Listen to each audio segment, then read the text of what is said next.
Speaker to you, Sylvain Munaut. So my name is Sylvain Munaut. I have a few words about me. I have a background in computer science and electrical engineering, and I'm mostly interested into everything that's low level, and I've been working with GSM in my spare time for about the last 3 years in various projects. So I'm going to start with a quick introduction, then a small explanation of how GSM works at the layer 1, so that hopefully you can follow the rest. And then I'm going to explain some work we did some time ago to use cheap phones as passive sniffers for GSM networks, and then I'm going to move on to what I'm working on right now. So first, why do you want to modify hardware? The idea is to create tools that allow you to do security research, and preferably cheap tools. For TCP/IP you can inject frames and listen to frames easily. There are plenty of tools available. For GSM that was not the case. Nowadays there are several tools that have been developed. However, they each have their own limitations, and some don't give you access to layer 1, some require expensive hardware. And this is just about creating a new tool that will hopefully fill some of the remaining gaps into our capabilities. So the target hardware is this phone, which is a Motorola C123.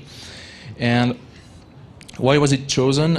Because it's supported by Smoke on BB. I will explain exactly in detail what this means later on. It's based around the Texas Instruments Calypso baseband. And it's pretty much a reference implementation, which means even if you can't find this exact phone, there are plenty of other phones on the market that will work just as fine. It's cheap, which means you can do some hardware hacks on it, and don't be afraid to destroy it, and you can find it really, really easily. So this schema of a GSM network. And today we'll mostly be looking at what's called the UM interface, the air interface, that is all the communications between the cell phone and the base station. The rest of the elements on the network, currently we just consider that this is the network, this is the cell phone, and we just look at how they speak to each other. As you probably know, GSM has several bands. That's why your cell phone doesn't necessarily work in all countries. And each of those bands is further divided into what's called the uplink and the downlink. The uplink is communication from your phone to the network, and downlink is from the network to your phone, and they have different frequency range, what's called frequency domain duplexing. I'm going to talk about RFCAN. Basically, each channel in GSM has a number, and this corresponds to a frequency pair. Contrary to Wi-Fi or Zigbee or Bluetooth, GSM is fully synchronous. It's a complex TDMA system that has been sometimes described as a nightmare, because you have TDMA within TDMA within frequency duplexing. So you can see a few snapshots of the specification that explain exactly how things fit together. It's not always easy to follow. But what's mostly interesting for us is that it's synchronous. The BTS is the clock master. Is the one. The network dictates the timing, and the cell phone is essentially just a slave. The basic unit of time in this synchronous system is called a frame, and it's further divided into 8 time slots, which correspond to bursts of transmissions. And each cell phone, when it is on a channel, just transmits on one of those time slots. So it's going to be important for us later on to know exactly what these bursts are made of. There are 4 types of bursts. The first one is called normal burst, and this is going to constitute 90% of the, or even 99% of the traffic, because this is what's used to carry real data. The other types of bursts are really achieve special function in the GSM network. What's called the frequency correction burst and synchronization bursts. They are sent by the base station, and they allow the cell phone to find the network and synchronize to it. And the last type of the burst, which is called the access burst, is used by the cell phone to request a channel, because when it wants to exchange data with the network, it needs a dedicated channel that he's the only one to use. and it needs a way to request one. And this is done by those access bursts. And all those bursts are completely, have a completely different structure, as you can see in the diagram below.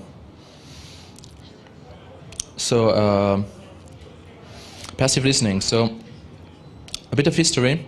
Osmocom BB is a free software implementation of a baseband processor for GSM. So essentially, we take the software that's running inside one of those phones, and we completely replace it with free software. And the goal of this project is to make it act as a phone.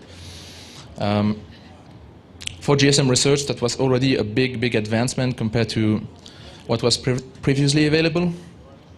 However, it only gave control over layer 2 and layer 3.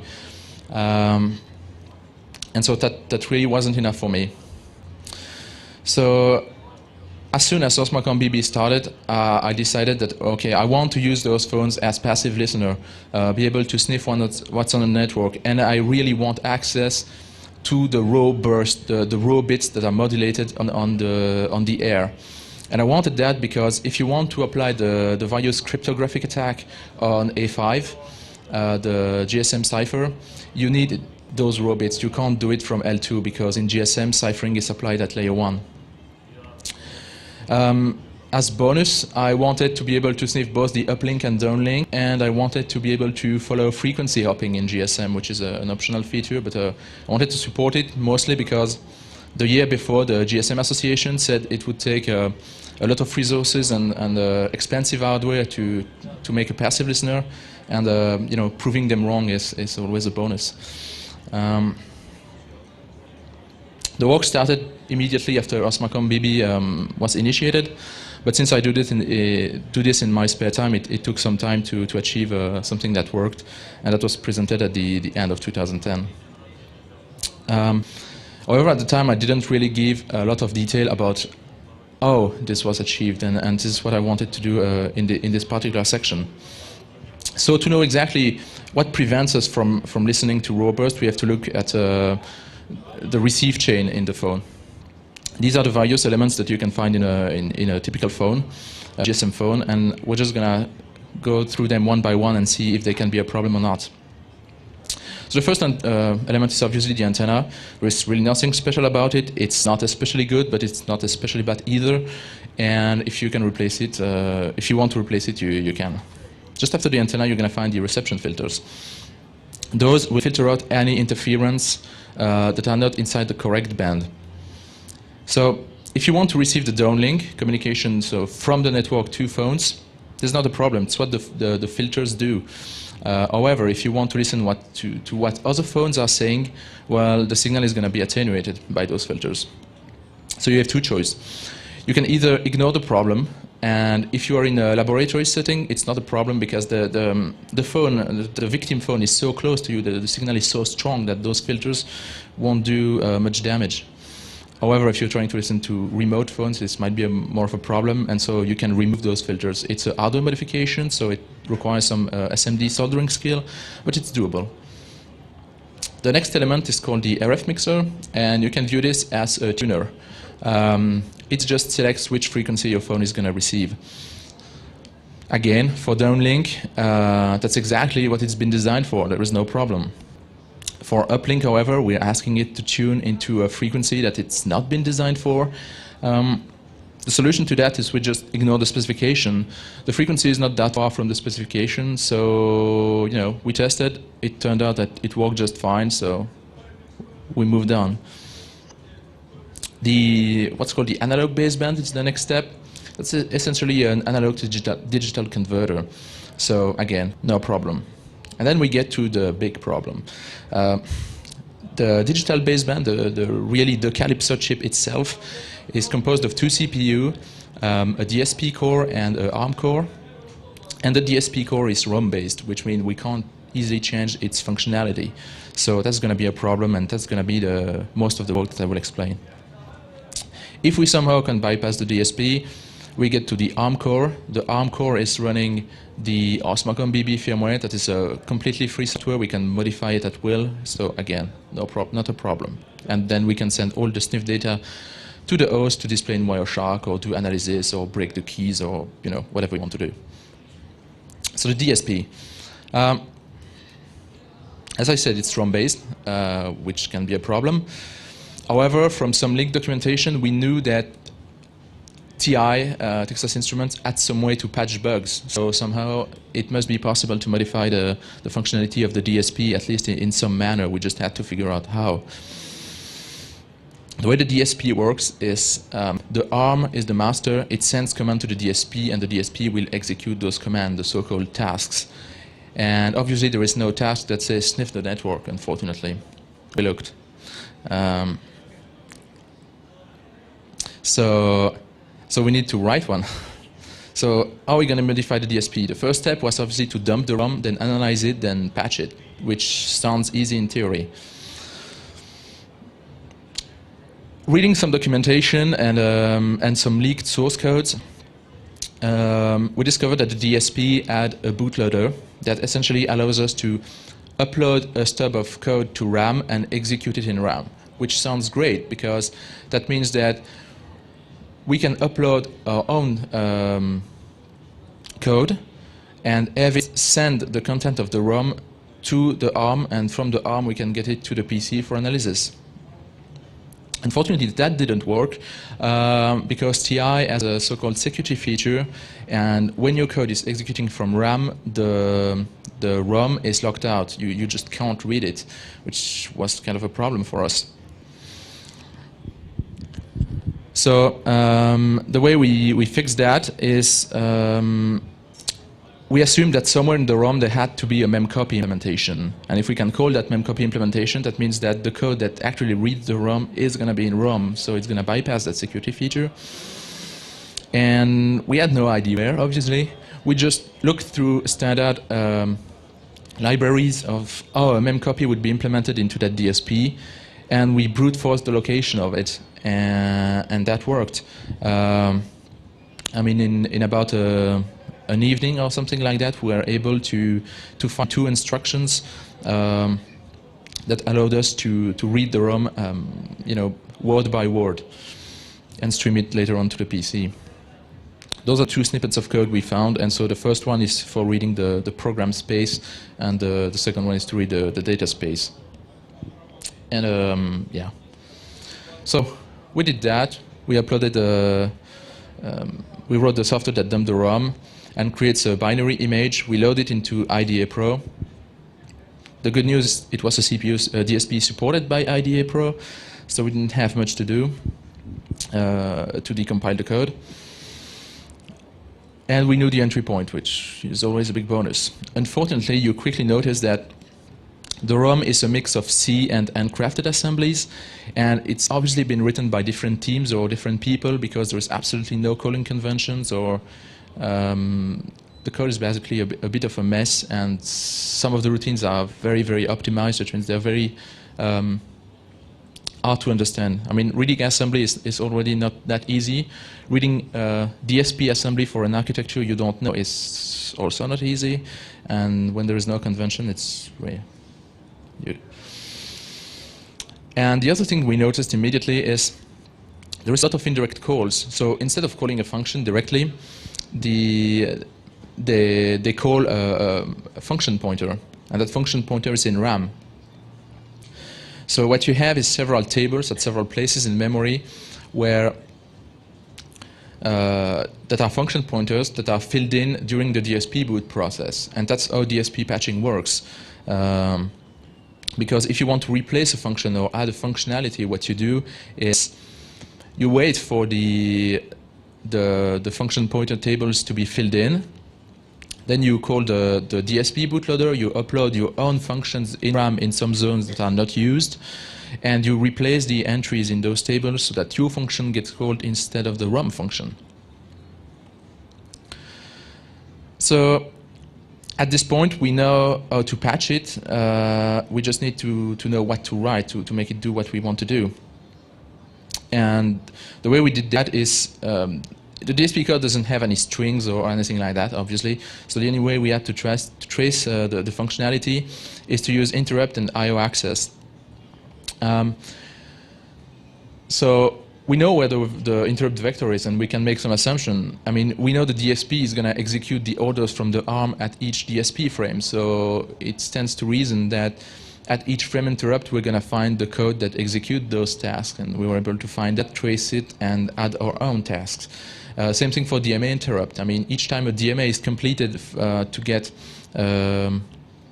radio samples out of the analog baseband inside the memory, there's an interrupt that's fired, and this is the place we're going to find the demodulation routines and the burst treatment routines. Same thing for the I.O.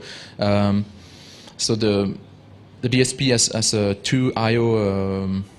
Instruction, port read and port write. And since we know what port corresponds to what functionality, we can see, okay, yeah, at this place they're accessing A5 functions, so this is probably where the cipher is set up or things like that.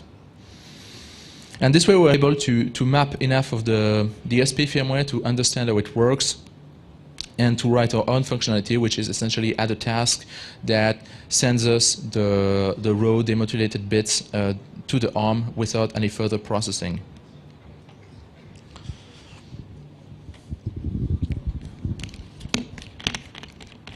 Sorry.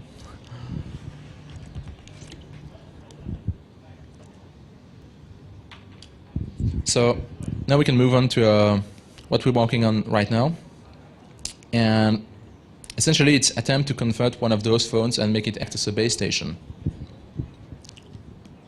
Obviously, I'm not expecting to make a full production-ready base station that's compliant with all the specification, but I'm at least expecting to provide some kind of minimal service, like SMS or voice call or things like that. Why would you want to do that? Well, yeah, it seems pretty obvious, but it would make a very cheap tool for research and especially allow fuzzing GSM baseband in various phones, or carry out concealed attacks, things like that. And also just, prove that you can do it. It might not be perfect, but it should at least partially work. The idea is obviously not new. I mean, the first post on the mailing list about this is about 2 years ago. However, there was no actual work done because there are several obstacles to bypass. This is really not easy to do. I did some very rough work on it at CC Camp last August. And in March of this year, the idea popped up again when I saw a talk by David Burgess, who presented the internal architecture of OpenBTS, and this kind of inspired me to reuse as much of the OpenBTS code as I could, and I thought I could make a proof of concept work fairly quickly. So first, we need to understand what's the difference between a BTS and a mobile station, cell phone. So for the upper layers, obviously all the roles are reversed, but it's not much of a concern to us because all those upper layers, we can run them on the PC, and we can completely reuse the code of various projects such as OpenBSC or OpenBTS. And since it's run on the PC, it's pretty easy to do. However, all the low-level functionality, that is actually transmitting and receiving burst, is essentially what we want to do. It's a little bit more complicated than that. And all that is at layer 1. So what are the differences at layer 1? Well, obviously the frequencies are reversed, but as we saw earlier for the sniffing case, even though the tuner is not designed for it, it works just fine. It might be a little bit out of specification, but works good enough. One of the most annoying differences is that the base station is continuously transmitting, even when it has nothing to say. And it's done because when your cell phone is searching for a network, it will basically look for RF power somewhere. And so the base station really has to put power on the channel all the time, even when there is no active channel. So yeah, that's going to be a problem. While on the other hand, to keep cell phone cheap, they don't have to transmit and receive at the same time. What they do is that they receive, then 3 time slots later they transmit, so that they have ample time to switch from reception to transmission, and they just oscillate between the two all the time. Some of the difference is in the special burst I presented in the introduction. That is, a base station has to transmit the frequency correction burst and the synchronization burst. And on the other hand, it has to receive the access burst, which is exactly the opposite from what a cell phone has to do, obviously. And then a base station is also the clock master. And there are pretty strict requirements about clock precision. If you're not within the correct precision, if you don't provide a stable enough reference, cell phones won't be able to lock onto you, which obviously can be a problem. So this is the transmit and receive pass, and if we want to implement the BTS, as I said, the main problem is going to be the fact that there is a transmit and receive switch, which prevents transmission and reception at the same time. And again, the DSP, which will get in the way because it obviously has no tasks or code to act as a BTS. The rest of the chain is not really much of a problem. You can walk around it, or it will just work. Oh, sorry. So I wanted to get a proof of concept running, just to confirm that it can be done. So the first step was to create the DSP patch again. So we used exactly the same process, except this time instead of looking only at the data reception pass, we also looked at the transmit pass and how to transmit arbitrary data. And we're able to write tasks for frequency burst, transmit synchronization burst, and so transmit arbitrary normal bursts. We also needed the ability to transmit during several time slots. That is, if you want your phone, if you want your BTS to be recognized, you're going to try to put as much RF power on the channel. You can't transmit all the time, but you can, do your best. And so we need to transmit during several time slots, which overdrives the power amplifier a bit. It's a bit above the specification, but so far there hasn't been a problem.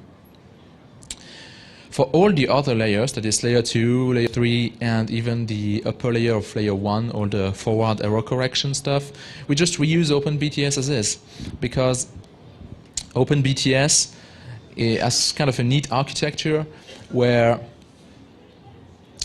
it's in fact two processes. The main process that does most of the job, and then you have a small process that's called transceiver, and the only job of that process is the radio interface. So what it does is it transmits and receives bursts depending on the radio hardware you have. So all we have to do is re-implement that executable, the transceiver, and instead of using a USRP or one of the custom radio for OpenBTS, we had to use one of those phones. Sounds simple enough. There was still the half duplex operation though to sort the fact that we can't transmit and receive at the same time. And okay, one of the solutions is to use two phones. However, that was a bit complicated to make it work quickly, because the two phones have to be really synchronized between each other.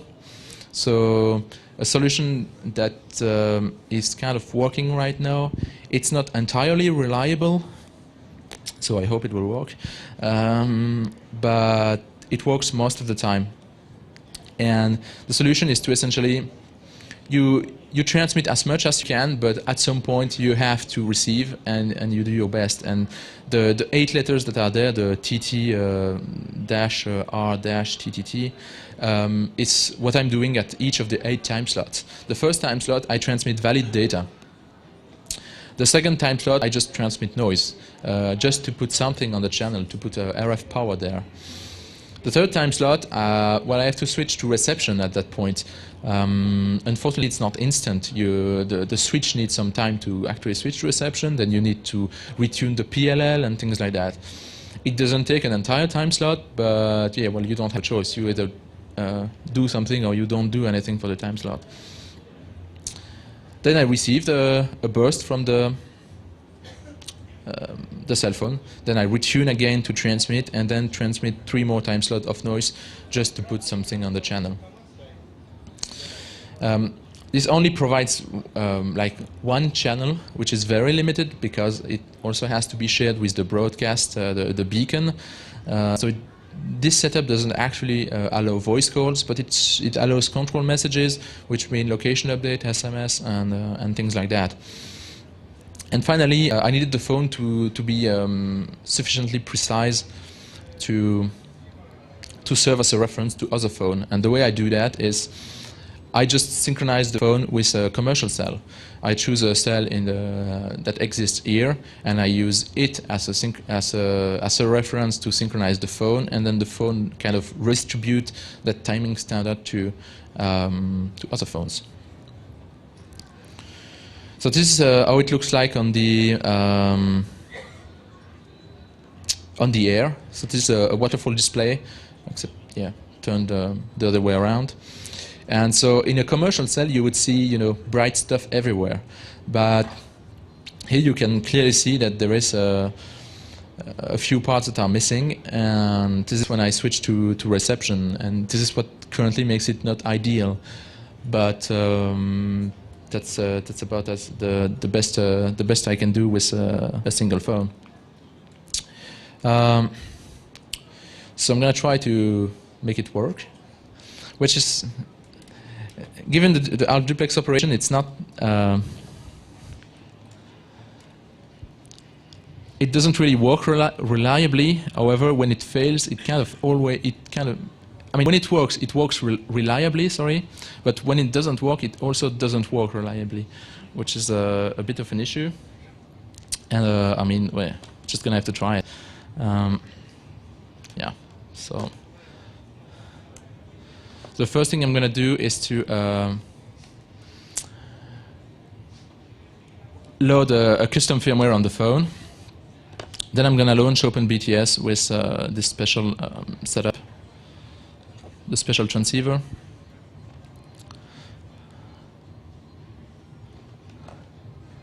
So what it's doing now is it's sending burst to initialize the beacon channel of GSM. And I can try to go into this phone settings to manual network selection. And if I'm very lucky, it will show up my network.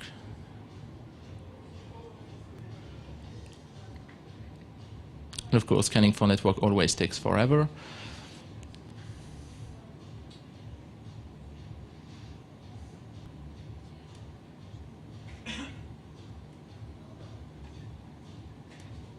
And it doesn't. Of course it doesn't. We try that again.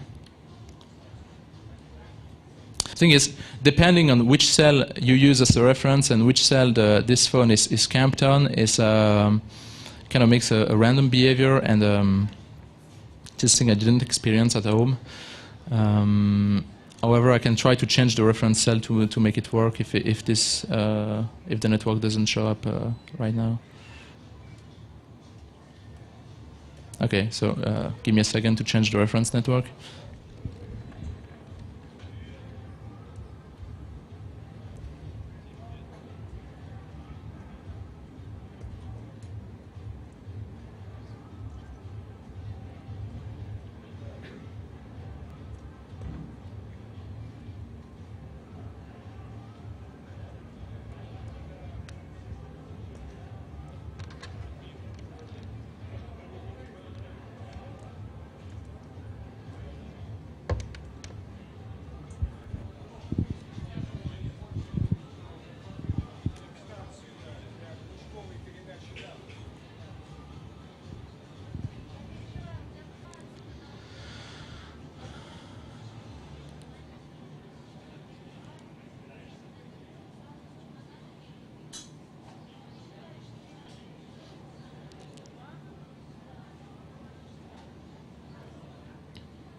Yeah, I'm afraid that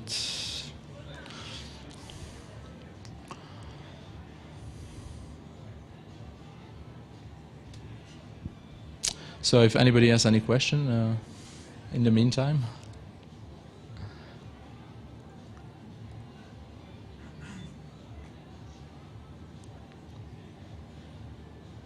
Ah, yes, okay. So now it showed up the net. I don't know, can you see? Yeah, so here you can see there is 4 network now, and this one, 1, 2, 3, 4. And so this is actually my network. I can try to register to it.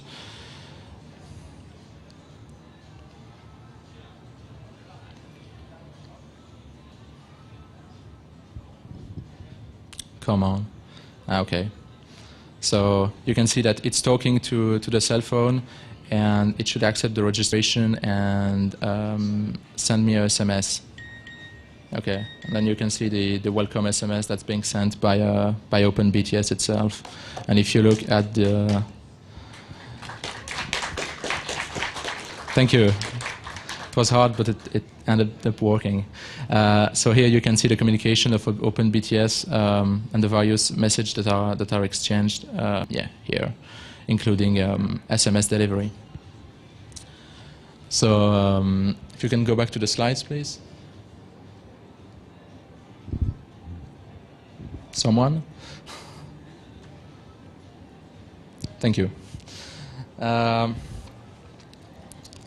So that's it. I just like to say thanks to the various people that are working in open source GSM, and most notably Harald Welt. We initiated several projects with Dieter Spar, David Burgess, and all his team at Range Networks. I should update these slides. Who wrote the entire OpenBTS software and made it available as open source, and Andreas, who made a lot of work for Osmocom BB, and Steve McGrath, who ran countless tests for me to make this thing work. And of course, all the PhD organizer for having me here. It's great to be here. This is further resources if you want to read about open source GSM or read the specifications or things like that. Subscribe to mailing list, whatever.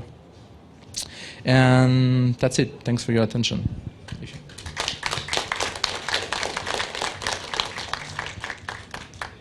If you have any questions, yes. Maybe you can repeat afterwards the question. Is there any online tutorial for hardware modification of the phone as you specified for removing filter and like a step-by-step for newbies? Yeah. So the question is there any tutorials for the various modifications and things like that? So we have a wiki. The wiki does contain the instruction, for example, to remove the filters. It has how to get started for Osmocom BB.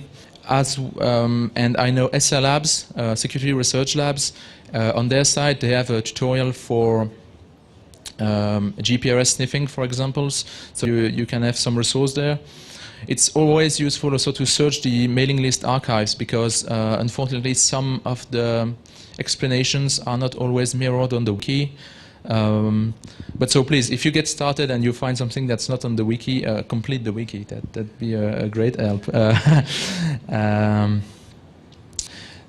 This currently doesn't include the BTS code, because it's only a proof of concept, and there is a lot of stuff to work out to make it work. I mean, I have trouble making it work, and I wrote it.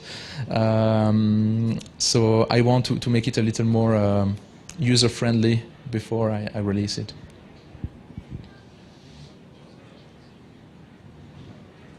Any more questions? Yes? It's my main trick.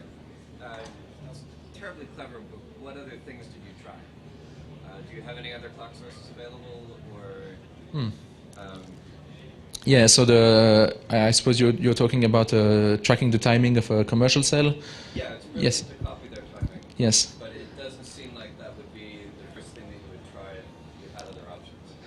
Actually, it was the first thing we tried, because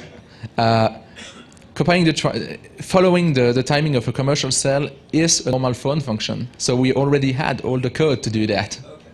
So that was much easier. The other option is you can do a hardware modification, remove the 26 MHz oscillator that's on there, and replace it with a, high precision source, and then you won't need a commercial cell. Because I know that's, for example, something that some people wanted to use those phones as BTS, like in case of emergencies or things like that. But if you don't have any commercial satellite available, that's just not going to work.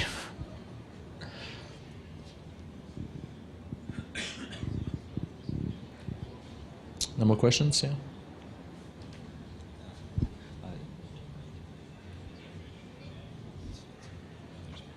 No, please.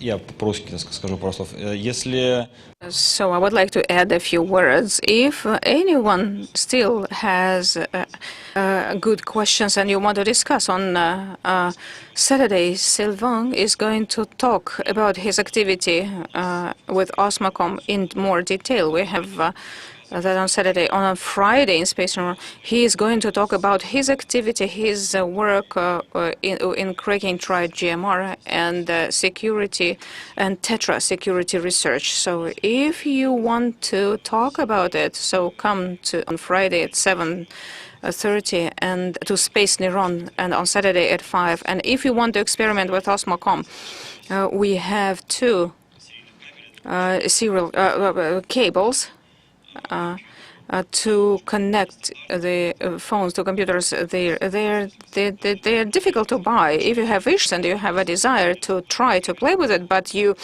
cannot find the cable, so visit us and we shall share. And we have many other types of interesting equipment and hardware from this area.